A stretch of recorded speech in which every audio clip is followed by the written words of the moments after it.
అంతర్జాతీయ స్థాయిలో సుఖేందర్ రెడ్డి గారు చెప్పినట్టు ఒలింపిక్స్లో మనకు ఎక్కడ కూడా పతకాల సంగతి దేవుడెరుగు, పోటీలోకి ఎంట్రీ లెవెల్ క్వాలిఫికేషన్ కూడా మనకు రావడం లేదు. దీనికి ప్రధానమైన కారణం పాలకులు క్రీడల మీద దృష్టి పెట్టకపోవడమే.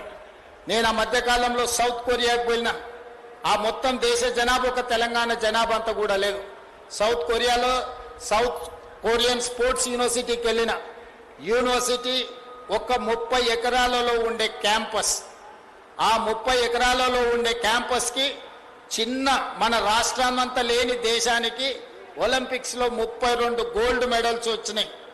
32 గోల్డ్ మెడల్స్ ఆ దేశానికి వస్తే ఒక సౌత్ కొరియన్ స్పోర్ట్స్ యూనివర్సిటీకి 16 గోల్డ్ మెడల్స్ వచ్చిన ఒక యూనివర్సిటీలో మేము వెళ్ళినప్పుడు మమ్మల్ని స్వాగతించడానికి ఆ కళాశాల విద్యార్థిని వచ్చింది.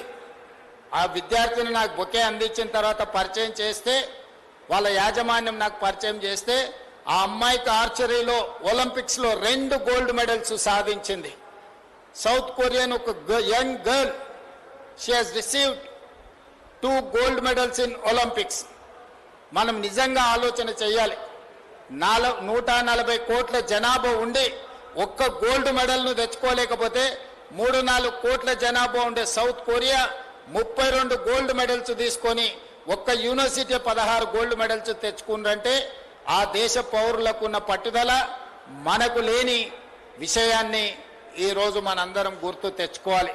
అందుకే క్రీడల్ని ప్రోత్సహించాలన్న ఉద్దేశంతో వరల్డ్ కప్ ఛాంపియన్ సాధించిన సిరాజుద్దీన్ని ఈరోజు గ్రూప్ 1 జాబ్ డిఎస్పీగా రాష్ట్ర ప్రభుత్వం ఇచ్చింది.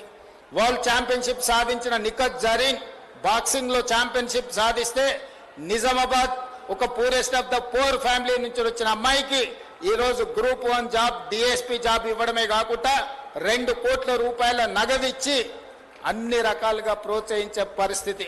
పారా ఒలింపిక్స్లో దీప్తి జువాన్జీ ఈరోజు గోల్డ్ మెడల్ మన సిల్వర్ మెడల్ సాధిస్తే గ్రూప్ 2 ఉద్యోగం ఇచ్చి ఈరోజు క్రీడలలో రాణించే విధంగా రాష్ట్ర ప్రభుత్వం ప్రోత్సహిస్తున్నది. అందుకే ఈ మైదానంలో ఉన్న విద్యార్థులకు నా సూచన, చదువుతో పాటు క్రీడల మీద ఆసక్తి పెంచుకోండి.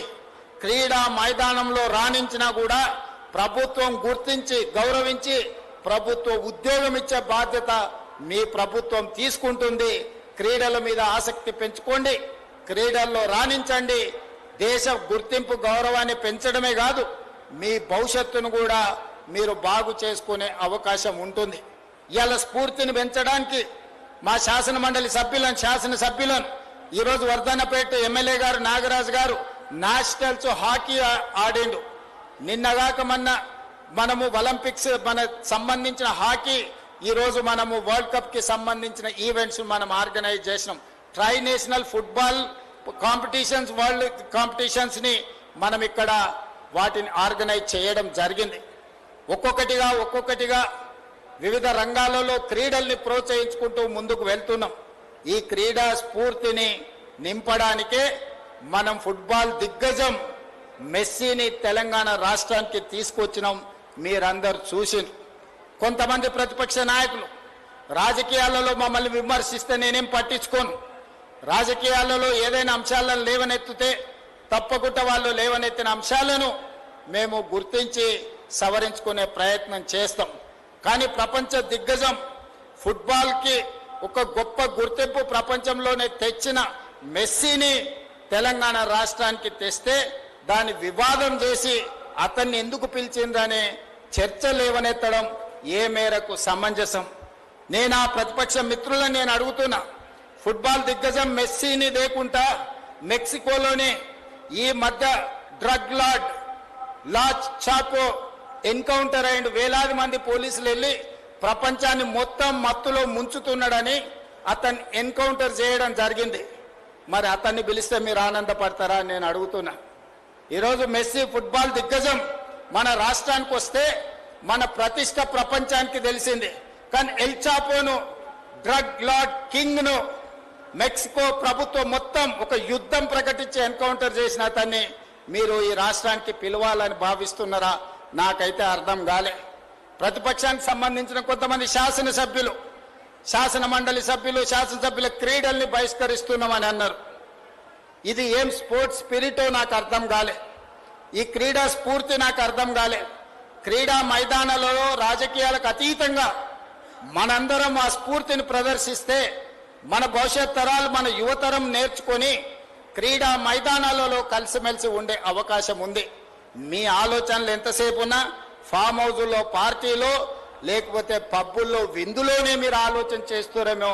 మేము యువతను వాటి నుంచి దూరంగా జరపడానికి ఫామ్ హౌస్ పార్టీలకు పబ్బుల్లో విందులకు డ్రగ్స్కి దూరంగా గంజాయికి దూరంగా మత్తుకు దూరంగా మత్తు బాట వదలండి, మైదానాల బాట పట్టండి అని చెప్పి ఈనాడు తెలంగాణ రాష్ట్రంలో ఉన్న యువతకు ఆదర్శంగా నిలబడాలి అని ఈ క్రీడల్ని ఏర్పాటు చేయడం జరిగింది. వీటిని వీక్షించడానికి వేలాది మంది విద్యార్థులు తరలి వచ్చిండ్రు. ఈ స్ఫూర్తి కొనసాగుతుంది.